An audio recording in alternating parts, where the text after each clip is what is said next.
جی بسم اللہ الرحمن الرحیم. ایک نسخہ دے رہا ہوں جو میں نے کئی مہینوں سے اس پہ ریسرچ کر رہا تھا اور الحمدللہ کافی مریض اس سے شفا یاب ہوئے. تو اس کے اندر کیا کرنا ہے، اپنے سرنجہ شیری،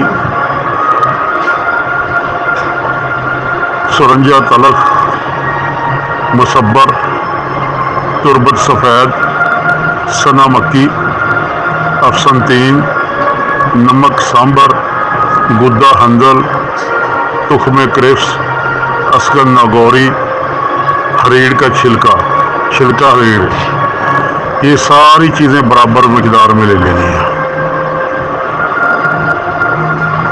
اور گوند ککر گولیاں بنانے کے لیے یہ بھی آپ 50 گرام ہی ڈال لیں. تو پانی کا چھنٹا لگا کر چنے کے برابر گولی بنا لیں، ایک گولی صبح ایک شام. لیکن اس کی شرط ہے کہ یہ گرم پانی سے دینی ہے، ٹھنڈی چیزیں بند کر دینی ہیں، ٹھنڈے مشروب بند کر دینی ہیں، بوتل بیکری کی چیزیں، میٹھی اور نمکین ریائی چیزیں بالکل بند کر دینی ہیں. اگر یہ عمل کریں گے تو آپ کو رزلٹ 2 دن کے اندر ہی مل جائے گا اس نسخے کا. اور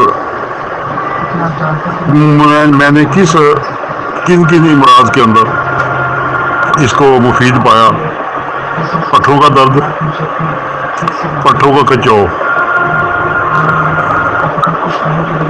کمر درد، اور سب سے بڑھ کے میں نے ان مریضوں پہ اس کو دیا جن کے پاؤں رات کو زیادہ جلتے ہیں، خاص طور پر وہ لوگ جن کو شوگر ہوتی ہے. شوگر والے مریضوں کے پاؤں کی جلن کو یہ چند دن کے اندر نیست و نابود کر دیتا ہے. بناؤ، استعمال کراؤ، پھر اس کا رزلٹ دو. اس کے اندر یہ نسخہ پتہ نہیں کسی دوست نے مجھے دیا تھا، لیکن اس میں کچھ کوتاہیاں کمیاں تھی جو میں نے اس کو درست کیا، اس کے اندر چیزیں ڈالیں اور تو پھر میں نے یہ استعمال کرایا. الحمدللہ اس کو بہت ہی اچھا پایا.